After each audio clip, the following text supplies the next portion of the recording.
Hello friends, welcome to Spicy Mini channel. நாம இன்னைக்கு பார்க்க போறது பஜ்ஜி மாவு எப்படி பண்ணலாம் அப்படின்றது. இது ஹோம்மேட் தான். சோ கலர்ஸ் எதுவுமே வந்துட்டு ஆட் பண்ணாம பண்றோம். சோ ஃபர்ஸ்ட் வந்துட்டு நல்லா இது வந்து பாத்திரத்தை வந்துட்டு தண்ணி இல்லாம வடிச்சு எடுத்துக்கறோம்.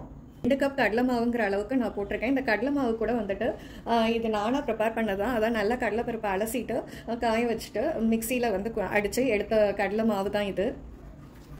2 கப் கடலை மாவு எடுத்துக்கிட்டீங்கன்னா 1/2 கப் வந்துட்டு அரிசி மாவு எடுத்துக்கோங்க. ரெட் சில்லி பவுடர் அதாவது காஷ்மீரி சில்லி ஆட் பண்ணியிருக்கேன் கலருக்காக. நீங்கள் நார்மல் மிளகா கூட வந்துட்டு ஆட் பண்ணிக்கலாம் அடிச்சுட்டு. இது காஷ்மீரி சில்லி போடுறப்போ இன்னும் ரொம்ப கலராக இருக்கும். லைட்டாக மஞ்சத்தூள், தேவையான அளவு சால்ட், பெருங்காயத்தூள். இதை அப்படியே வந்து மிக்ஸ் பண்ணுறோம் தண்ணி படாமல்.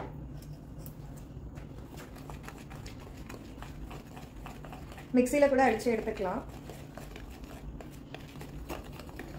இந்த மாதிரி விஸ்க் வச்சு கட்டி படாமல் இருக்கும்.